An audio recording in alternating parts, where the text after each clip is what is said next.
The year is 1946. A newborn baby girl is welcomed into the world. One of 12 children in a family so poor that legend has it her parents paid the doctor who delivered her with nothing more than a sack of cornmeal. That little girl was Dolly Rebecca Parton, a name that would one day sparkle across billboards, theaters, movie screens, and concert halls around the globe. Fast forward through the decades, and Dolly Parton isn't just a country music star. She's an institution. She sold over 100 million records worldwide, stacked up 11 Grammy wins out of nearly 50 nominations, built Dollywood into one of America's most beloved theme parks, and even launched a literacy charity, the Imagination Library, that has sent over 200 million free books to children. But behind the wigs, rhinestones, and quick one-liners, Dolly has been living a double life. For 30 years, she built a sparkling public persona that everyone thought they knew while carefully keeping another quieter self hidden from the spotlight. That contrast, that tug-of-war between Dolly the icon and Dolly the woman, is what makes her story so magnetic. This isn't about scandal or deception. It's about survival. It's about a girl from the Smokies who learned early on that sometimes you have to play a role in public to protect what really matters in private. Dolly Parton's case may have been singing coat of many colors, but her life was stitched together with far more layers than anyone ever imagined. To understand Dolly's double life, we first need to understand just how far she came. Dolly Parton was born on January 19, 1946, in Locust Ridge, Tennessee, a tiny hamlet near Pittman Center in the Great Smoky Mountains.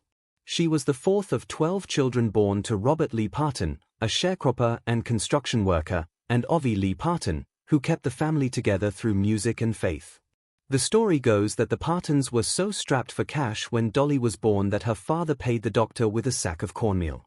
Dolly herself has repeated this anecdote with a laugh over the years, never shying away from her humble beginnings.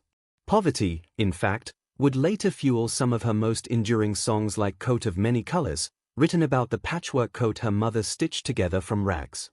Life in that one-room cabin was crowded, noisy, and brimming with music. Ovie Lee taught her children Appalachian folk songs, and Dolly absorbed the hymns she heard in church. By the time she was 10, she was already performing on local radio stations in Knoxville. And by age 13, she made her first appearance at the Grand Ole Opry, introduced by none other than Johnny Cash. Even then, Dolly knew where she was headed. She once said, "I always knew I was meant for more than a cabin in the woods. I just didn't know how far I'd have to go to get there." True to her word, the very day after she graduated high school in 1964, she packed her bags and moved to Nashville, determined to chase her dream. The early years weren't easy. Nashville was full of hopefuls, and Dolly's high, mountain-tinged voice wasn't exactly the mainstream sound of the time. But persistence was her secret weapon. She signed with Monument Records, initially pushed toward pop, but quickly found her footing in country. Her breakthrough came when Porter Wagoner, the star of the Porter Wagoner Show, invited her to join him on television in 1967. That partnership turned Dolly into a household name. Together, they recorded duets, toured the country, and built a loyal fan base. But behind the smiles and matching outfits, Dolly was already proving she had another life inside her, one where she wasn't content to be anyone's sidekick. In 1974, Dolly made the painful decision to leave Wagoner's show to pursue a solo career. To soften the blow, she wrote I Will Always Love You, a farewell ballad that would go on to become one of the most famous songs in history.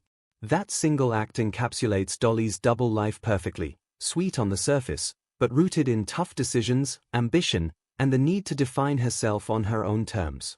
The girl who started with nothing but a cornmeal birthright was now well on her way to becoming a star. But stardom required more than a good voice. It required a carefully crafted image. And that's where Dolly's other life really began to take shape. If you ask Dolly Parton about her style, she'll tell you straight, it costs a lot of money to look this cheap. That one-liner, delivered with a wink, sums up the deliberate genius of her persona. In the 1970s, country music was still defined by men in cowboy hats and women expected to play it sweet and demure. Dolly decided to blow that up.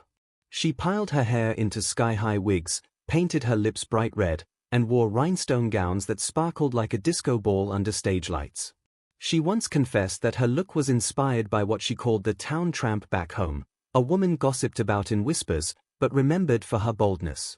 Dolly thought, if that's trashy, then trashy sure looks fun. But here's the secret, Dolly's glitz was not just fashion. It was armor. By creating Dolly Parton, the big hair, the busty dresses, the exaggerated femininity, she gave audiences something so dazzling to focus on that they often forgot to dig deeper. Behind that armor, Dolly could keep her private life exactly that, private. She took this commitment so seriously that she has admitted to sleeping in her makeup. Why? Because if a fire or an earthquake struck in the middle of the night, she wanted to be ready to meet the public without breaking the illusion. Imagine caring that much about your image. It sounds exhausting, but for Dolly, it was survival in an industry quick to dismiss women as has-beens the moment they looked too ordinary. Of course, Dolly turned the scrutiny to her advantage. When tabloids speculated about plastic surgery, she beat them to the punch with a joke. If something's bag-gin, sag-gin, or drag-gin, I'll tuck it, suck it, or pluck it, she once quipped. In doing so, she flipped vulnerability into punchlines, staying in control of the narrative. But perhaps the most fascinating part is how she balanced transparency with secrecy. Dolly could talk for hours about her wigs, her makeup routine, or even her exaggerated bust line. But when it came to the more intimate corners of her life, her marriage, her struggles, her faith, she tightened the curtain. Fans thought they knew her, but the truth is they only knew the version she wanted them to see. This balancing act wasn't deception. It was strategy. By building Dolly the spectacle, she protected Dolly the soul. She carved out a space where she could survive the pressures of fame, remain in charge of her career, and still keep her deepest truth sacred. And yet, as we'll see, Dolly's contradictions only multiplied. She was the glittering queen of country, but she was also the woman who shocked fans by posing for Playboy. She was a devout Christian, writing gospel music while simultaneously chasing crossover success on the pop and rock charts. She was generous and philanthropic, but also shrewdly business-minded, turning herself into a brand decades before that became the norm. The wig and the rhinestones weren't just a look. They were the mask that let her live two lives, one for the world and one for herself. By the time the rhinestones were blinding and the wigs reached skyscraper heights, Dolly Parton had built herself into a brand. But every brand has its fine print, and Dolly's was written in invisible ink. Let's start with the most enduring mystery, her marriage. Dolly Parton married Carl Thomas Dean on May 30, 1966. The ceremony was tiny, just Dolly, Carl, her mother, the preacher, and the preacher's wife. Carl was her partner for nearly 6 decades. Yet for most fans, he's a ghost. He rarely appears in public, never attends red carpets, and has declined interviews with a consistency that could win Olympic gold. This fueled endless speculation. Was he real? Were they secretly divorced? Was Dolly covering up some hidden romantic life?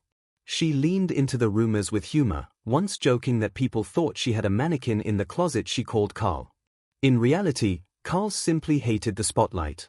While Dolly was building Dollywood, touring stadiums, and starring in 9 to 5, Carl was running an asphalt paving company and living a low-key life in Nashville. That contrast is so epic, Dolly dazzling in sequins, Carl in work boots at home. It was one of the clearest examples of her double life. And then there's Dolly's faith. She's never shied away from talking about her Christianity. Growing up in the Smokies, gospel music was stitched into her DNA. She's released multiple gospel albums and insists she prays every day. Yet in 1978, Dolly shocked conservative fans when she posed for Playboy. She didn't pose nude, she wore the famous bunny suit, ears and all, but the idea of a gospel-singing country girl appearing in Playboy was almost scandalous. Dolly brushed it off, later laughing that she did it because she looked kind of cute back then and wanted to flaunt it while she could. That contradiction, Bible in one hand, bunny ears in the other, is pure Dolly. She never fit neatly into one box. And maybe that's the key. The double life wasn't about hiding sins, it was about refusing to be pinned down. Her music tells the same story. Remember that on one single night in 1973, she wrote 2 of her biggest songs, Jolene and I Will Always Love You. One is about jealousy and temptation. The other is about tender farewell. To channel such different emotions in a single sitting hints at how many emotional worlds Dolly was navigating at once. Then there's her business empire. Fans see Dollywood as a theme park filled with roller coasters and cinnamon bread. But behind the curtain, Dolly is an astute businesswoman. She owns multiple companies under the Dollywood umbrella, has invested in media ventures, and has built her brand with surgical precision. Yet, she downplays this side of herself, often pretending to be just a country girl while making multi-million-dollar decisions. That's another form of her double life, the savvy CEO hidden beneath the sparkly gowns. And let's not forget philanthropy. Dolly's Imagination Library, launched in 1995, has mailed over 200 million free books to children across the globe. She has funded hospitals, scholarships, and famously donated $1 million toward COVID-19 vaccine research at Vanderbilt University. Yet, she's always quick to make light of her generosity, insisting she doesn't do it for praise. Dolly once said, "I just think it's important to give back if you've been blessed, and I've been more blessed than I ever deserved." Still, even her philanthropy holds a double edge. The public sees the generosity. Dolly sees a mission rooted in her childhood poverty and her faith, the side of her life she often keeps quieter. So by the 1980s and 90s, Dolly was living on two tracks, one blindingly public, one fiercely private, and both were working in harmony.